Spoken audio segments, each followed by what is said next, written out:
श्रीगुरुभ्यो नमः।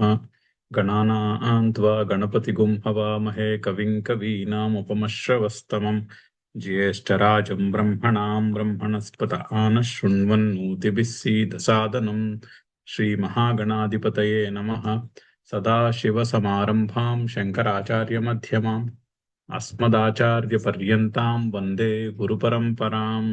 श्रुतिस्मृतिपुराणानाम् आलयं करुणालयम् नमामि भगवत्पादशङ्करं लोकशङ्करं। नारायणं नमस्कृत्य नरं चैव नरोत्तमं देवीं सरस्वतीं व्यासं ततो जयमुदीरयेत्। జై గురుదేవ్. మనం 5వ శ్లోకం చూస్తున్నాము, చదువుదాము. అపరేయమితస్త్వన్యాం ప్రకృతిం విద్ధి మే పరాం జీవభూతాం మహాబాహో యయేదం ధార్యతే జగత్. అయితే శ్రీకృష్ణుడు అర్జునునికి జ్ఞానము విజ్ఞానముతో కలిపి చెప్తానన్నాడు. దేని గురించి? నా గురించి. మద్గతేన అంతరాత్మన అని కదా ముందు చాప్టర్లో ఎండ్ అయినది. సో ఆ పరమాత్మ అంటే ఈశ్వరుడు అంటే ఏమిటో అర్థం కావాలి. సో అందుకని ఆ విషయము జ్ఞానము విజ్ఞానముతో సహా చెప్తాను.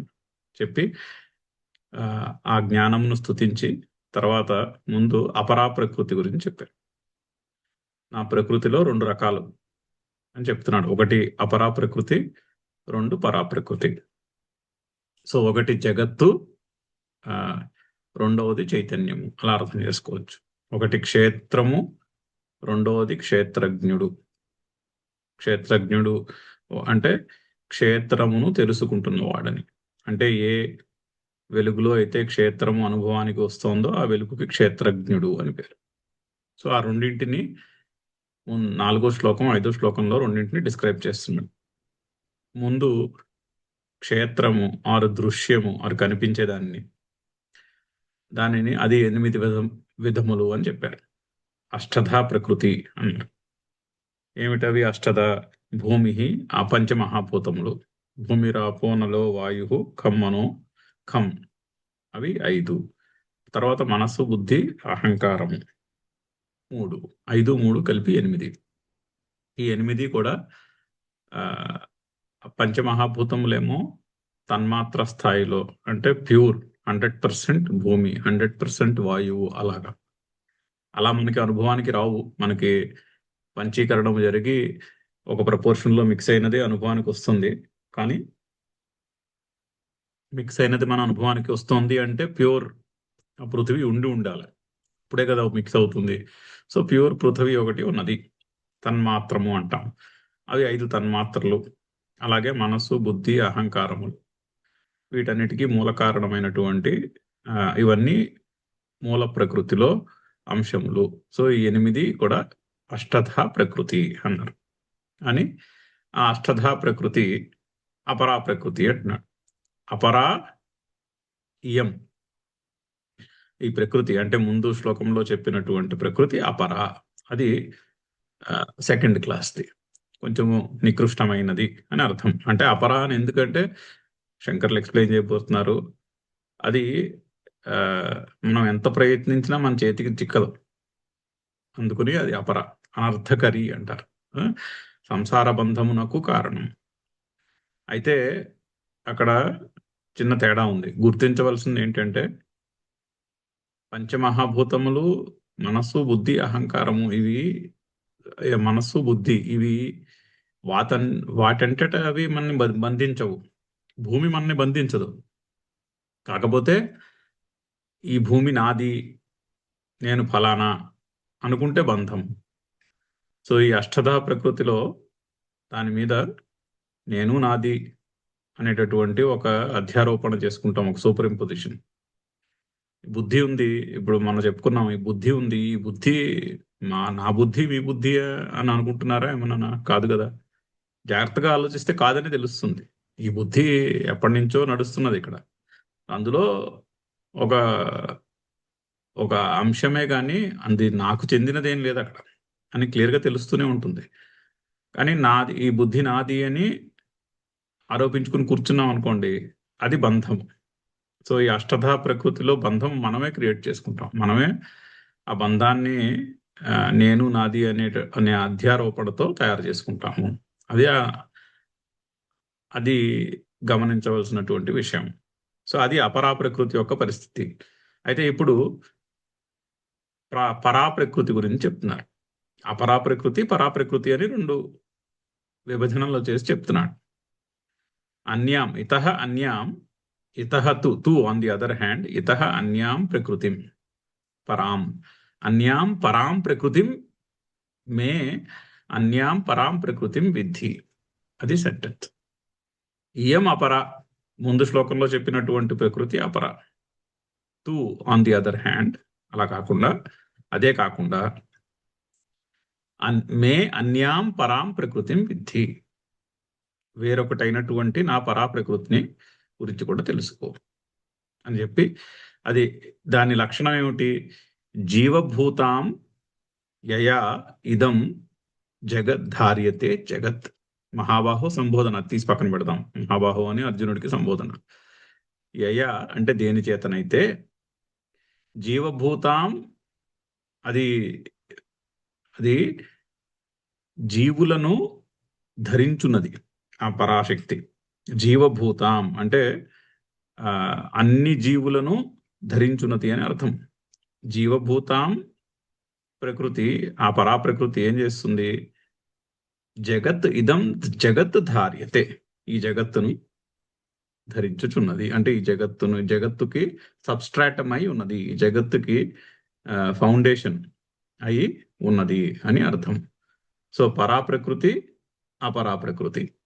అపరాప్రకృతి ఏమో దృశ్య రూపము, మనకి కనిపించే జగత్తు. పరాప్రకృతి ఏమో ద్రష్ట స్వరూపము. ఆ జగత్తు ఏ వెలుగులో మనకి కనిపిస్తున్నదో ఆ వెలుగు పరాప్రకృతి అని రెండింటిని డిస్టింగ్విష్ చేసి, ఆ పరాప్రకృతి అందే జగత్తు ధరింపబడి ఉన్నది అంటున్నారు. అంతే కదా. మళ్ళీ సినిమా దృష్టాంతానికి వెళ్ళిపోవడమే. సినిమా దేనిలో, సినిమాకి సబ్స్ట్రాటం ఏంటి అని అడిగితే సినిమాని ధరిస్తున్నది ప్రొజెక్టర్ లైట్ అని చెప్పాలి. ప్రొజెక్టర్ లైట్ ని దాటి సినిమా ఉండదు. ప్రొజెక్టర్ లైట్ యొక్క పరిధిలోనే సినిమా ఉంటుంది. సినిమా ఎక్కడ పుడుతుంది? ప్రొజెక్టర్ లైట్లో పుడుతుంది. ఎక్కడ ఉంటుంది? ప్రొజెక్టర్ లైట్లో ఉంటుంది. సినిమా అయిపోయిన తర్వాత ఎక్కడ విలీనం అయిపోతుంది? ప్రొజెక్టర్ లైట్లో విలీనం అయిపోతుంది. అది జీవభూతాం అంటే అర్థం. సో సినిమాలో కనిపించే చిత్రాలన్నింటికీ ఫౌండేషన్, ఆధారము ఆ ప్రొజెక్టర్ లైట్. అదే విధముగా ఇక్కడ శ్రీకృష్ణుడు పరాప్రకృతి అని దానికి పేరు పెట్టాడు. పరాప్రకృతి అని పేరు పెట్టి దాన్ని ఆ విధంగా డిస్క్రైబ్ చేస్తున్నాడు. జీవభూతాం యయా ఇదం జగత్ ధార్యతే, దేని యందైతే ఈ జగత్తు ధరింపబడి ఉన్నదో. అంటే జగత్తుకి ధరింపబడి ఉండడం అంటే, ఇప్పుడు సినిమా లైట్ ఉందనుకోండి, సినిమా ప్రొజెక్టర్ లైట్కు ఒక క్యారెక్టరిస్టిక్ ఉంది. అదేదో ఎక్స్టర్నల్ సపోర్ట్ కాదు. ఇలా ఏదో దూరంగా చేయి పెట్టి నేను చేతి మీద ఒక ఫుట్బాల్నో బాస్కెట్ బాల్నో పట్టుకున్నట్టు, అలా దూరంగా ఉండి బంతిని పట్టుకున్నట్టు సపోర్ట్ కాదు. ప్రొజెక్టర్ లైట్ సినిమాలో దూరిపోయి సినిమా అంతా వ్యాపించి ఉంటుంది. సినిమాలో కనిపించే చిత్రములన్నింటినీ వ్యాపించి ఉంటుంది. అక్కడ అర్థం అది. ఇదం జగత్ ధార్యతే అంటే, జీవభూతాం ఇదం జగత్ ధార్యతే అంటే అర్థం అది. అది జగత్తుని వ్యాపించి ఉండి జగత్తుకి ఆధారమై ఉన్నది. ఎగ్జాక్ట్లీ లైక్ సినిమాలో కనిపించే చిత్రాలకి సినిమా ప్రొజెక్టర్ లైట్ ఏ విధమైనటువంటి ఆధారము అంటే, అది సినిమా చిత్రములను ప్రవేశించి వాటికి ఆధారమై ఉన్నది. అందులో అంతటా అన్ని చిత్రములు అంతయు కూడా అదే వెలుగు నిండి ఉన్నది. వెలుగు నిండి ఉండి ఆధారమై ఉన్నది. ఇప్పుడు ఆభరణములో బంగారం ఎలాగో, ఆభరణ ప్రపంచానికి బంగారము అలాగా. బంగారము అన్నింటి యందును ప్రవేశించి ఆ ఆభరణములను నిలబెట్టుచున్నది అని చెప్పాలి. ఆ విధంగా చెప్పుకోవాలి.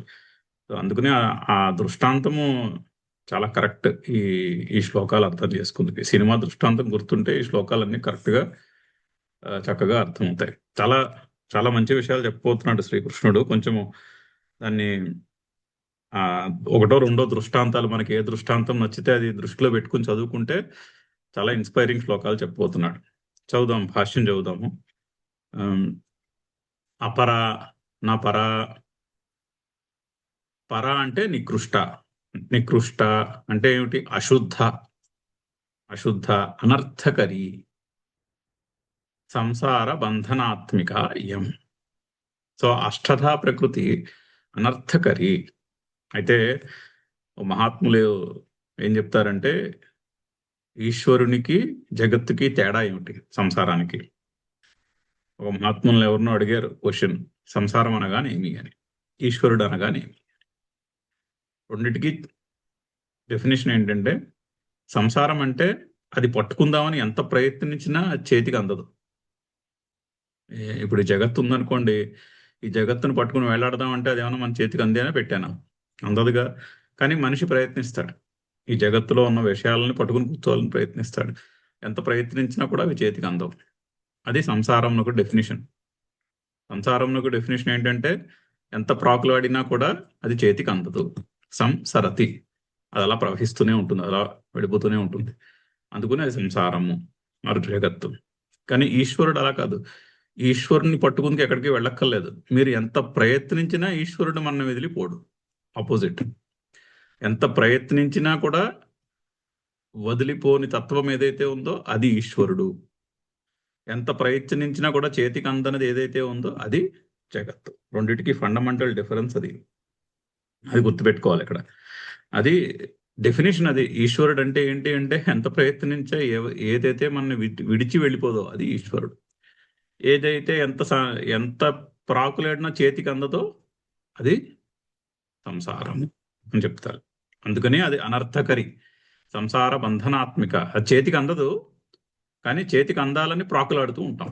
ఇది నేను ఫలానా, ఇది నాది అని ఆ సంసారాన్ని పట్టుకోవాలని జీవితాంతము మనిషి పరిగెడుతూ ఉంటాడు. కానీ చేతికి అందదు. అందుకుని అనర్థకరి అని డిఫైన్ చేస్తున్నారు. చూడండి ఎంత చక్కటి డెఫినేషన్. పరా, నికృష్ట, అశుద్ధ, అనర్థకరి, సంసార బంధనాత్మిక. అయితే ఒక చిన్న తేడా ఏంటంటే గుర్తుపెట్టుకోవాల్సినది, పంచమహాభూతములు వాటంతట అవి బంధించవు. అది మనము నేను నాది అని అన్న డెఫినేషన్ పెట్టుకుంటేనే బంధిస్తాయి. ఎందుకు బంధించదు? రుచి బంధిస్తుంది, శబ్దము బంధిస్తుంది. పిల్లలు రోజంతా చెవిలో ఇయర్ ఫోన్స్ పెట్టుకుని రోజంతా పాటలు వింటూ ఉంటారు. మనం మాట్లాడినా కూడా వాళ్ళకి వినిపించదు. అంటే ఏమిటి? వాళ్ళ పాట యొక్క బంధములో ఉన్నారు. ఈ మొబైల్ ఫోన్నే కర్ణపిశాచం అని కూడా అంటారు చాలా మంది. అంటే ఏమిటి? ఆ మొబైల్ ఫోన్కి కట్టుబడిపోయి ఉంటాం. అంటే ఏమిటి? ఆ శబ్దము, ఆ ఫోన్లో వచ్చే శబ్దము బంధిస్తున్నది. శబ్దము ఎప్పుడు బంధిస్తున్నది? అది అక్కడ నేను నాది అన్నటువంటి ఒక అనవసరమైన అభిప్రాయం ఒకటి అధ్యారోపణ చేసుకుని కూర్చుంటాం, అందుకుని బంధిస్తున్నది. సో అందుకున్నది సంసార బంధనాత్మిక ఇయం అపరా ప్రకృతి. అంటే ముందు శ్లోకంలో చెప్పిన అష్టధా ప్రకృతి. ఇతః అస్యాః యథోక్తాయాః, అస్యాః నా అన్యాః నా, అది అస్యాః, ఓకే. తు అన్యాం విశుద్ధాం ప్రకృతిం. సో ముందు శ్లోకంలో చెప్పినటువంటి అష్టధా ప్రకృతి దానికంటే వేరు, అన్యాం దానికంటే వేరైనది. ఎటువంటిది? విశుద్ధాం ప్రకృతి. శుద్ధి అంటే శుద్ధ చైతన్యమైనటువంటి ప్రకృతి. ఓకే, సాక్షి చైతన్యము అనొచ్చు, శుద్ధ చైతన్యము అనొచ్చు. అటువంటి ప్రకృతి ఏమిటది? మమ ఆత్మభూతాం విద్ధి. నా ఆత్మస్వరూపం ఏదైతే ఉన్నదో అది తెలుసుకొనుము, ఆ చైతన్యముని తెలుసుకొనుము అంటున్నా. మే పరాం ప్రకృష్టాం జీవభూతాం క్షేత్రజ్ఞ లక్షణాం. జీవభూతాం అంటే క్షేత్రజ్ఞ లక్షణాం అని అర్థం చెప్తున్నారు శంకర్లు. అంటే క్షేత్రజ్ఞుడు అని. క్షేత్రజ్ఞుడు అంటే క్షేత్రము ఏ వెలుగులో తెలుస్తున్నదో ఆ వెలుగుకి క్షేత్రజ్ఞుడు అని పేరు సంస్కృతంలో. ఈ క్షేత్రము ఆ వెలుగులో కనిపిస్తున్నది కాబట్టి ఆ వెలుగుకి క్షేత్రజ్ఞుడు అని పేరు. సో జీవభూతం అంటే ఈ జీవులందరికీ ఆధారమైనటువంటిది అని అర్థం. ఏమిటి ఆధారము? ఆ వెలుగుయే ఆధారం. అదే చెప్తున్నారు, ప్రాణధారణ నిమిత్త భూతాం. ప్రాణశక్తి, ప్రాణాలను ధరించుటకు నిమిత్తమైనది, అది నిమిత్తము ఏదైతే ఉన్నదో అది జీవులందరినీ ధరించున్నది అని అర్థం. ఏ మహాబాహో యయా ప్రకృత్య ఇదం ధార్యతే జగత్ అంతఃప్రవిష్టయా. అది ఈ జగత్తుని ఏ విధంగా ధరిస్తున్నది? బయట ఎక్కడో దూరంగా ఉండి ధరించుటలేదు, ఈ జగత్తులో ప్రవేశించి వ్యాపించి ఉండి ఆ జగత్తుని ధరిస్తున్నది. చదువుదాం శ్లోకం. అపరేయమితస్త్వన్యాం ప్రకృతిం విద్ధి మే పరాం జీవభూతాం మహాబాహో యయేదం ధార్యతే జగత్. అయితే అపరా ప్రకృతి, పరా ప్రకృతి, ఈ రెండు కూడా పరమాత్మకి సంబంధించినటువంటి అంశములే. ఈ రెండిటి యొక్క కాంబినేషన్కే ఈశ్వరుడు అని పేరు. ఒకటి పరాప్రకృతి, ఇంకొకటి అపరాప్రకృతి. అపరాప్రకృతి అంటే అష్టవిధములైనటువంటి పంచమహాభూతములు, మనస్సు, బుద్ధి, అహంకారము ప్లస్ చైతన్యము. అందుకే నిర్వాణ షట్కంలో ఉంటుంది, మనోబుద్ధి అహంకార చిత్తాని నా స్వరూపము ఈ అష్టదా ప్రకృతికి సంబంధించినది కాదు అని తెలుసుకోవాలి. తెలుసుకుంటే అదే నిర్వాణం. సో ఈ రెండు అంశాల గురించి చెప్పి ఇప్పుడు ఒక చాలా మౌలికమైనటువంటి ప్రతిపాదన, వేదాంతంలో ఉన్నటువంటి యునీక్ ప్రతిపాదన ఇది. చదువుదాం. ఏతత్ యోనీని భూతాని సర్వాణీత్యుపధారయ అహం కృత్స్నస్య జగతః ప్రభవః ప్రళయస్తథా. ఇంకా దీనికి వేరే అవతారికేం లేదు, ముందు శ్లోకం నుంచి కంటిన్యూయేషన్ అంతే.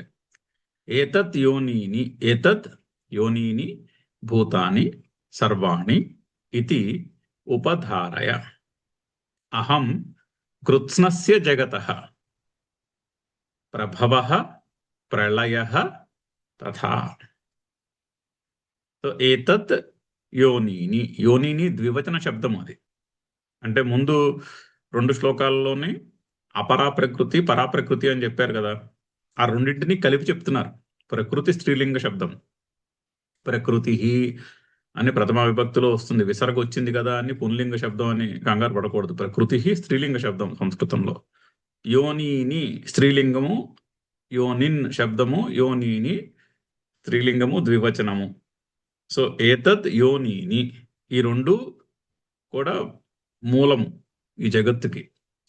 ఈ జగత్తులో ఉండే అన్ని భూతములకు, అన్ని జీవులకు ఏది మూలము? అపరాప్రకృతి ప్లస్ పరాప్రకృతి యొక్క కాంబినేషన్, అంటే జడము చైతన్యము యొక్క కాంబినేషన్.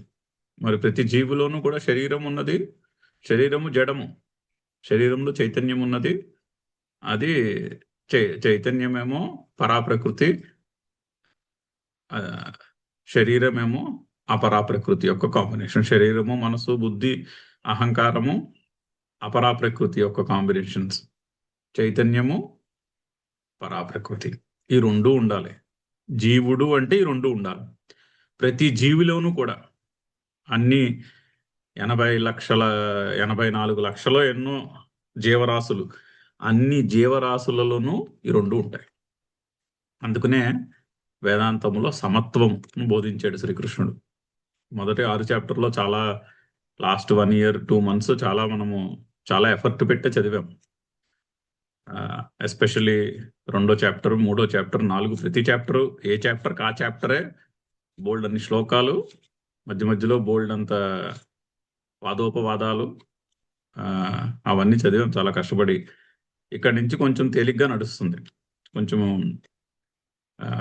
భక్తి పరంగా ఉంటుంది కాబట్టి అంత అంత టెక్నికల్ డిస్కషన్ ఉండదు, చకచకా నడుస్తుంది కొంచెము. కానీ చాలా ఇన్స్పైరింగ్ విషయాలు జాగ్రత్తగా అర్థం చేసుకుంటే చాలా ఇన్స్పైరింగ్ విషయాలు ఉన్నాయి.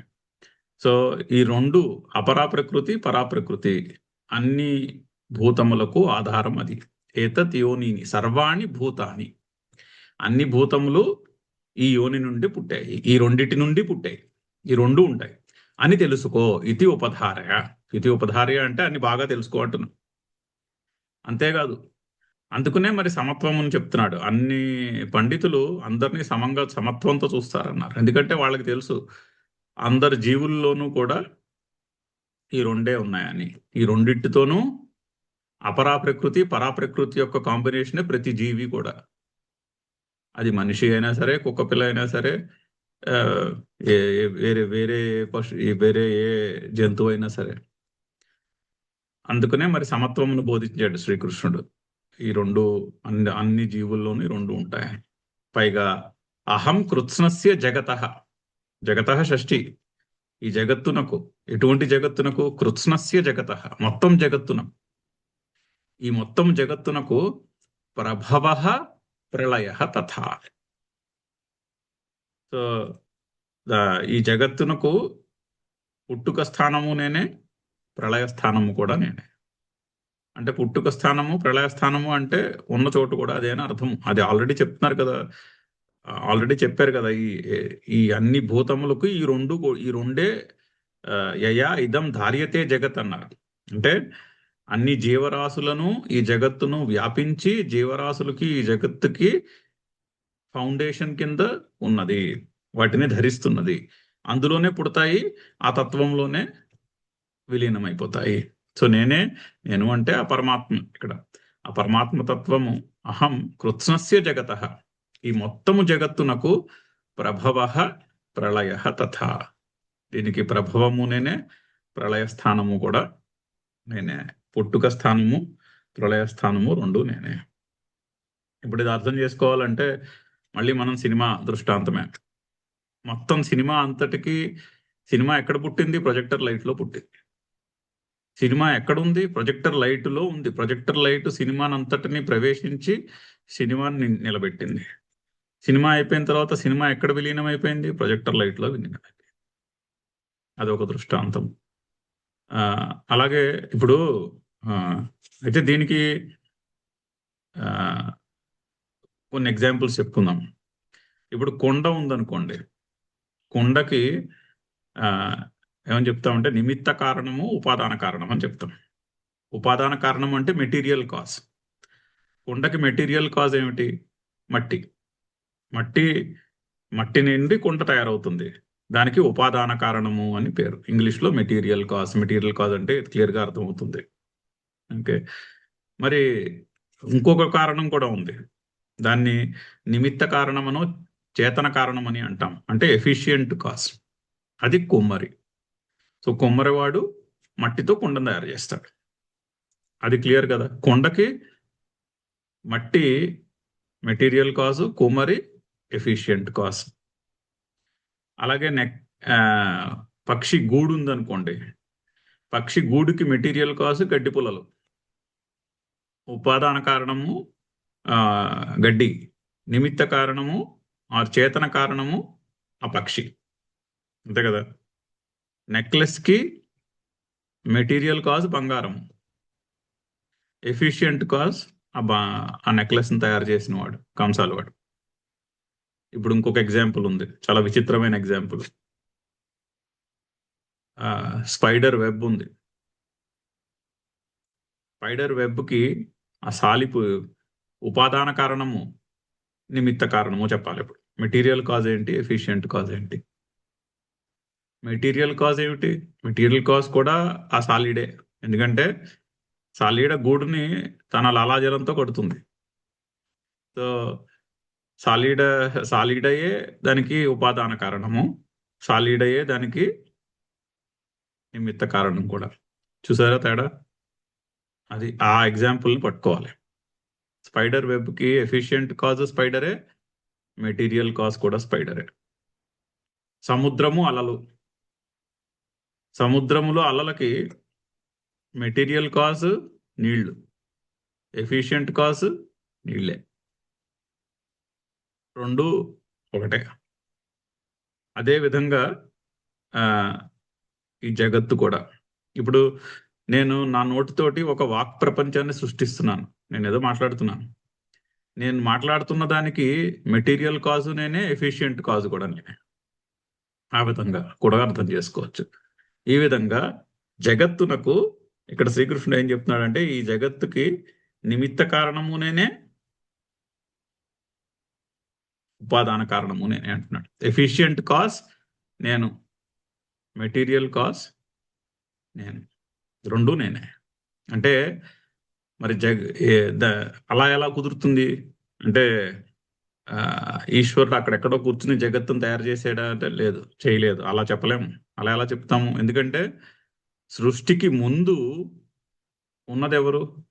ఇప్పుడు మనం ఇల్లు కట్టామనుకోండి. ఇల్లు కట్టాలంటే మనం ఇల్లు కట్టాలనే సంకల్పం ఉంటే సరిపోదుగా. ఇటకలు, రాళ్ళు అవన్నీ కూడా ఉండాలి. అంటే ఇల్లు తయారు చేయక ముందు కూడా ఇటకలు, రాళ్ళు ఉన్నాయి. నేను ఉన్నాను, ఇటకలు, రాళ్ళు ఉన్నాయి. కుమ్మరివాడు కొండ తయారు చేయక ముందు కూడా కుమ్మరి ఉన్నాడు, మట్టి ఉంది.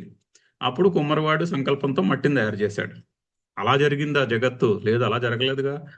ఉపనిషత్తు ఏమని చెప్తుంది? సృష్టికి ముందు ఆ ఒక్కటే ఉందని చెప్తోంది. ఇంకొకటి లేదు సృష్టికి ముందు. సృష్టికి ముందు ఏముంది అంటే ఆ ఒక్కటే ఉంది, పరమాత్మ తత్వం ఒక్కటే ఉందని చెప్తోంది. అంటే ఏంటి? మరి వేరే మెటీరియల్ కాజ్ ఏం లేదు సృష్టికి ముందు. ఉండాలి, ఉండకపోతే ఎక్కడి నుంచి వస్తుంది సడన్ గా? సో మెటీరియల్ కాజ్ కూడా పరమాత్మయే, ఎఫిషియంట్ కాజ్ కూడా పరమాత్మ. సాలీడ గూడు కట్టుకోక ముందు గూడు కట్టే దారం ఎక్కడుంది? విడిగా ఎక్కడో లేదుగా, సాలీడలోనే ఉంది. అది సాలీడలోనే ఉంది. ఉపాదాన కారణము సాలీడయే, నిమిత్త కారణం అంటే ఎఫిషియంట్ కాస్ట్ సాలీడయే, మెటీరియల్ కాస్ట్ కూడా సాలిడ్. ఇక్కడ చెప్తున్నటువంటి విషయం అది. సృష్టికి ముందు ఈశ్వరుడు ఒక్కడే ఉన్నాడు, ఆ పరమాత్మ తత్వం ఒక్కటే ఉంది. వేరే సామాన్లు ఏం లేవు, ఇటకలు, రాళ్ళు అవన్నీ లేవు ఈ జగత్తుని కూర్చడానికి. అవన్నీ ఈశ్వరునిలో భాగమే, పరాప్రకృతి, అపరాప్రకృతి. సో ఈ జగత్తుకి ఉపాదాన కారణము ఈశ్వరుడే, నిమిత్త కారణము కూడా ఈశ్వరుడే. మెటీరియల్ కాజ్ ఈశ్వరుడు. మెటీరియల్ ఏమిటి? జగత్తు తయారైన మెటీరియల్ ఏమిటంటే ఈశ్వరుడు. జగత్తుని తయారు చేసినటువంటి ఇంటెలిజెన్స్, చైతన్యం ఏంటి అంటే ఈశ్వరుడు. రెండు కూడా ఈశ్వరుడే. అందుకనే అహం కృత్స్నస్య జగతః ప్రభవ ప్రళయ తథా. పోతన గారి పద్యం ఉంది, ఈసారి నేను బట్టి కొట్టి రావాలేమో. ఎవ్వనిచే జనించు జగం ఎవ్వని లోపల నుండు. అవునా? ఎవరి నుండి ఈ జగత్తు పుట్టినదో, జగత్తు ఎవరిలో ఉన్నదో, జగత్తు ఎవరిలో విలీనమైపోయినదో అది ఈశ్వరుడు. అంటే ఈశ్వరుడు అంటే నిర్వచనం ఏంటంటే అది. దానిని మించిన నిర్వచనం లేదు. అయితే ఆ నిర్వచనమే కొంచెం లాజికల్గా ఆలోచిస్తే జగత్తుకి ఉపాదాన కారణము, నిమిత్త కారణము రెండు కూడా ఈశ్వరుడే చెప్తున్నా. అహం కృత్స్నస్య జగతః ప్రభవ ప్రళయ తథా. అది ఈశ్వరుడు అంటే. ఈ జగత్తు ఈశ్వరుడు అంటే ఏంటి? ఈ జగత్తు ఎక్కడ పుట్టి, ఎందులో ఉండి, ఎందులో విలీనమైపోతుందో అది. సినిమా దృష్టాంతము. సినిమా ప్రొజెక్టర్ లైట్లో పుట్టి, ప్రొజెక్టర్ లైట్లో ఉండి, ప్రొజెక్టర్ లైట్లో విలీనమైపోతుంది. అది ఈశ్వరుని యొక్క డెఫినేషన్. సాలిపురుగు కట్టుకునే గూడు సాలిపురుగులో ఉండి, సాలిపురుగులోనే, ఆ సాలిపురుగు యొక్క మెటీరియల్లోనే ఉంటుంది, సాలిపురుగు యొక్క మెటీరియల్లోనే విలీనమైపోతుంది. అలాగా చదువుదాం భాష్యం. ఏతద్యోనిని అంటే చెప్పాను కదా, అది ద్వివచన శబ్దం. అదే ఎక్స్ప్లెయిన్ చేస్తున్నారు. ఏతే పరాపరే క్షేత్రజ్ఞ లక్షణే ప్రకృతి యోని.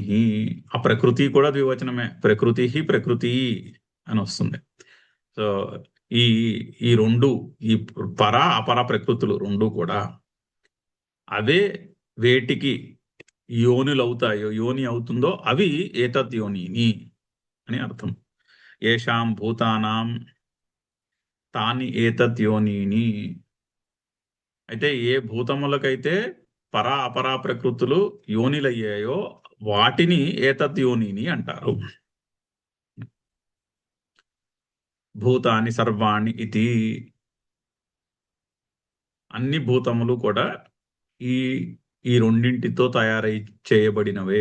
పరాప్రకృతి అపరాప్రకృతి. అంటే పరాప్రకృతి అంటే 8 విధములైనటువంటి జడము, ఒక అపరాప్రకృతి అంటే జడము, పరాప్రకృతి అంటే చైతన్యం. ఆ రెండు కూడా ఈశ్వరునికి చెందినవే. ప్రతి జీవి కూడా అపరా ప్రకృతులతో తయారు చేయబడింది. అంటే ప్రతి జీవి కూడా ఈశ్వరునితో తయారు చేయబడింది. ఇంకా నెక్స్ట్ శ్లోకం వస్తోంది, ఓతప్రోతం అని రాబోతోంది నెక్స్ట్ శ్లోకంలో. చాలా మంచి పదం నెక్స్ట్ శ్లోకం, అది అప్పటిదాకా వెయిట్ చేయాలి. సో ప్రస్తుతానికి పరాపరే క్షేత్రజ్ఞ లక్షణే ప్రకృతి యోని ఏషాం భూతానాం తాని ఏతద్యోనిని సర్వాణి భూతాని ఇది. అన్ని భూతములు కూడా వాటి నుండే పుట్టాయి, వాటితోనే తయారు చేయబడ్డాయి. ఉపధారయ జానీహి అని తెలుసుకో.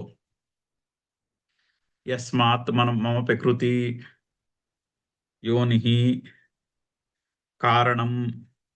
ఎందుకంటే నా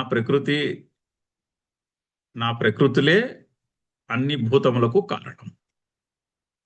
దేనికి కారణము? సర్వభూతానాం, అన్ని భూతములకు కూడా నా 2 ప్రకృతులే కారణము. అందుకని అతః దేర్ఫోర్ అహం నేను కృత్స్నస్య సమస్తస్య ఈ మొత్తము జగత్తునకు, జగతః కృత్స్నస్య సమస్తస్య జగతః ఈ మొత్తము జగత్తునకు ప్రభవః ఉత్పత్తిః ప్రళయః వినాశః ఈ మొత్తము సృష్టి అంతటికీ కూడా ఉద్భవ స్థానము ప్రళయస్థానము రెండు నేనే. తథా ప్రకృతి ద్వయద్వారేణ అహం సర్వజ్ఞః ఈశ్వరః జగతః కారణం ఇత్యర్థః. సో ప్రకృతి ద్వయద్వారేణ ఈ 2 ప్రకృతుల మీడియంతో, అంటే ఆ 2 ప్రకృతుల రూపములో 6 వాటి వలన నేను సర్వజ్ఞుడను, ఈశ్వరుడు. ఈ సర్వజ్ఞ అంటే సర్వము తెలిసిన వాడని చెప్పచ్చు విగ్రహవాక్యము. ఇంకొకలా కూడా చెప్పచ్చు, సర్వం చ అసౌ జ్ఞ. సర్వము అయి ఉన్నాడు, అతడే వెలుగు రూపమై ఉన్నాడు, అందుకని సర్వజ్ఞ. సర్వంచ అసౌ జ్ఞ, అదే సర్వము, అదే వెలుగు, అందుకుని సర్వజ్ఞ. కర్మధారయ సమాసం చెప్పుకుంటే వేదాంతంలో చాలా చక్కగా ఉంటుంది సర్వజ్ఞ అంటే. అంతేనే కానీ సర్వజ్ఞ అంటే అందరికంటే ఎక్కువ తెలిసినవాడు అని చెప్పుకుంటే ఇక్కడ చెప్తున్నటువంటి అర్థం రాదు మరి. సో సర్వజ్ఞ అంటే అతడే సర్వము, ఆ తత్వమే సర్వము, ఆ తత్వమే జ్ఞ వెలుగు, అందుకునేది కర్మధారయ సమాసము సర్వజ్ఞము. సర్వం చ అసౌ జ్ఞ. సో అది కూడా పద్యం ఉంది భాగవతంలో, సర్వము తానై అంటూ పద్యం ఉంది. అది సర్వజ్ఞ అంటే అది సర్వజ్ఞ ఈశ్వర జగత కారణం. అందుకని సర్వము నేనే కాబట్టి ఆ జగత్తుకి కారణము నేనే, అది దానికి ఉండే స్థానము నేనే, ప్రళయ స్థానము కూడా నేనే అని అక్కడ చెప్పుటలో తాత్పర్యము. చదువుతాం శ్లోకం. ఏతద్యోనీని భూతాని సర్వాణీత్యుపధారయ అహం కృత్స్నస్య జగతః ప్రభవః ప్రళయస్తథా.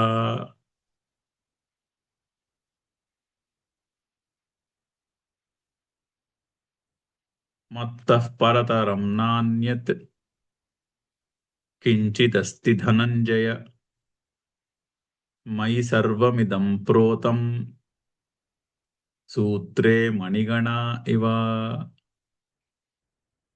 దానికి అవతారికి చూడండి, యతః తస్మాత్ అంటే ఏంటో తెలుసా? యతః అంటే బికాస్, తస్మాత్ అంటే therefore, because therefore, అది అవతారిక. అంటే ముందు శ్లోకంతో అన్వయించుకోవాలి. బికాస్ ఏ కారణము చేతనైతే నేను సర్వము జగత్తునకు కారణమో ఆ కారణము చేత, దేర్ ఫోర్ ఆ కారణం వలన ఈ శ్లోకము వస్తుంది. బికాస్ ముందు శ్లోకంలో చెప్పినట్టు, because I am the cause for the entire universe, therefore అని ఇక్కడ చెప్తున్నారు. అలాగా. బికాస్ దేర్ ఫోర్ దానికి అవతారిక. మత్త పరతరం నా అన్యత్ కించిత్ అస్తి ధనంజయ. మయి సర్వం ఇదం ప్రోతం సూత్రే మణిగణాః ఇవ. సో మత్తః అంటే నాకంటే, మత్తః పరతరం అన్యత్ కించిత్ నా అస్తి. ఓ ధనంజయ, నాకంటే వేరైనది ఇక్కడ ఏమీ లేదు అంటున్నాడు. అంటే నాకంటే విడిగా ఇక్కడ ఇంకొకటి లేదు. ఎందుకంటే ఈ మొత్తము జగత్తునకు నేను దాన్ని ఏమంటారు, ఈ జగత్తుని ధరిస్తున్నది నేను. ఎలా ధరిస్తున్నాడు? ఈ జగత్తులో ప్రవేశించి ధరిస్తున్నాడు, బయట ఉండి ధరించట్లేదు. బయట ఉండి ఆ మాయాశక్తి చేత ఎలా ఏదో మ్యాజిక్ చేసినట్టు ధరించట్లేదు. జగత్తులో ప్రవేశించి అంతటా వ్యాపించి ధరిస్తున్నాడు. ఇక్కడ కూడా అదే చెప్తున్నారు నెక్స్ట్ లైన్ లో, మయి సర్వమిదం ప్రోతం. ఇక్కడ అంతయు కూడా నాచే ఓతప్రోతమై ఉన్నది. ప్రోతము అంటే ఓతప్రోతము అని చెప్పుకోవాలి. అంటే ఇప్పుడు చూడండి, క్లాత్ తయారు చేసినప్పుడు వెబ్ అండ్ వ్యాఫ్ట్ అంటారు. అంటే దాన్ని ఏమంటారు తెలుగులో? పడుగు పేక. ఆ పడుగు పేక అంటే అంటే దాన్ని ఏమంటారు, పర్పెండిక్యులర్ గా వచ్చే దారాలు. ఆ పర్పెండిక్యులర్ గా వచ్చే దారాలే క్లాత్ అయినదిగా. దారము ఓతప్రోతమై చొక్కా అయినది. దారం తీసేసామనుకోండి, చొక్కా ఉంటుందా? ఏమీ ఉండదు. చొక్కా అవ్వచ్చు, అది ప్యాంట్ అవ్వచ్చు, అది రుమాల్ అవ్వచ్చు, అది ఏనా చీర అవ్వచ్చు, దుప్పటి అవ్వచ్చు, ఏదైనా అవ్వచ్చు. ఏదైనా సరే దారము చేత ఓతప్రోతమై ఉన్నది అని చెప్తున్నాను. ఆ ఓతప్రోతమైనటువంటి దారాన్ని తీసేసామనుకోండి, అక్కడ ఉన్నటువంటి ఆ చొక్కా అవ్వచ్చు, ఆ దుప్పటి అవ్వచ్చు, అది మాయమైపోయింది. అది లేదు, అది లేకుండా పోయింది. సో ఇక్కడ రెండు ప్రకృతులు ఉన్నాయి. అందుకని ప్రోతం ఓతప్రోతము అంటున్నారు. అంటే అపరా ప్రకృతి, పరా ప్రకృతి, ఈ రెండు కూడా ఇంటర్ట్వైన్ అయిపోయి ఉన్నాయి. అంటే వెబ్ అండ్ వ్యాఫ్ట్ లాగా ఒక ఒక బట్టలో దారము వలె ఓతప్రోతమై ఉన్నది. సో ఈశ్వరుడు అంటే అది. ఈ జగత్తంతా దేనిచే ఓతప్రోతమై ఉన్నదో అది ఈశ్వరుడు. ఈ జగత్తులో, ఈ జగత్ అంటే జడ పదార్థమే కాదు, ఈ జగత్తు, అందులో ఉండే అన్ని రకాల జీవరాశులు, ఇవి అన్ని దేని చేత ఓతప్రోతమై ఉన్నాయో అది ఈశ్వరుడు.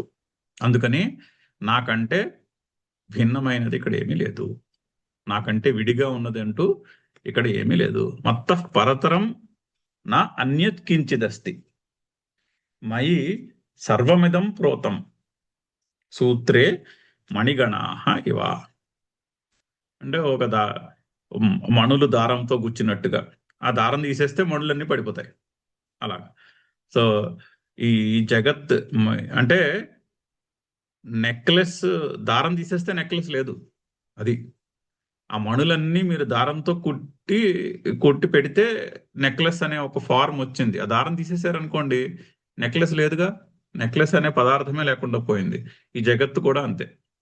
ఈ జగత్తు అంతా కూడా ఆ రెండు పరాప్రకృతి అపరాప్రకృతితో ఓతప్రోతమై ఉన్నది. ఆ రెండు బయటికి లాగేస్తే జగత్తే లేదు. అది భావం. సో మయి సర్వమిదం ప్రోతం సూత్రే మణిగణాః ఇవ. చదువుదాము, ఇంకోసారి శ్లోకం చదువుదాము. దీని భాష్యము గురువారం నాడు కంటిన్యూ చేద్దాం. మత్తః పరతరం నాన్యత్ కించిదస్తి ధనంజయ మయి సర్వమిదం ప్రోతం సూత్రే మణిగణా ఇవ. ఓం పూర్ణమదః పూర్ణమిదం పూర్ణాత్ పూర్ణముదచ్యతే పూర్ణస్య పూర్ణమాదాయ పూర్ణమేవావశిష్యతే. ఓం శాంతి శాంతి శాంతి. హరి ఓం.